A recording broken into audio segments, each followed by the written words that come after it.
राहुरी तालुक्यातील चिंचोळी येथील प्रवरा नदीपात्रात वाळू चोरट्यांनी चांगलाच धुमाकूळ घातला। याची खबर पोलीस पथकाला लागताच पोलीस पथकाने मध्यरात्री दरम्यान वाळू तस्कराच्या मुसक्या आवळल्या। दोन वाळू तस्करांच्या विरोधात गुन्हा दाखल करण्यात आला असून एक जणाला पोलिसांनी गजाआड केले आहे तर दुसरा फरार झाला।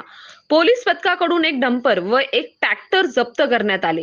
राहुरी तालुक्यातील चिंचोळी येथील प्रवरा नदीपात्रात चोरटी वाळू वाहतूक सुरू आहे अशी गुप्त खबर मिळताच सहाय्यक पोलीस निरीक्षक युवराज आठरे, पोलीस उपनिरीक्षक आशिष चौधरी, संजय विखे, हवालदार शिवाजी नन्हे व देवीदास कोकाटे आदी पोलीस पथकांनी दिनांक 9 मे 2026 रोजी मध्यरात्री 12:15 वाजेदरम्यान चिंचोली येथील प्रवरा नदीपात्रात छापा टाकला। त्या ठिकाणी काही इसम चोरटी वाळू वाहतूक करताना दिसून आले। तेव्हा पोलीस पथकाने एक डंपर व एक ट्रॅक्टर असा 23,25,000 रुपयांचा मुद्देमाल जप्त केला।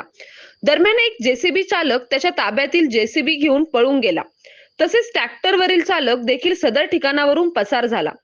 पोलीस हवालदार देवीदास कोकाटे यांच्या फिर्यादीवरून राहुरी पोलीस ठाण्यात आरोपी सुनील रमेश डेंबरे राहणार आढावस्ती, खडकी रोड, तालुका कोपरगाव व दीपक गडाख राहणार पारेगाव, तालुका संगमनेर अशा 2 जणांवर वाळू चोरीचा गुन्हा दाखल करण्यात आला।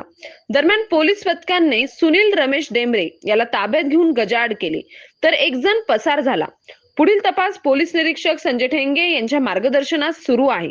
सतीश फुलसौंदरसह राजेंद्र मसे, MS न्यूज 15 राहुरी अशाच नवनवीन बातम्या पाहण्यासाठी चॅनलला सबस्क्राईब करा।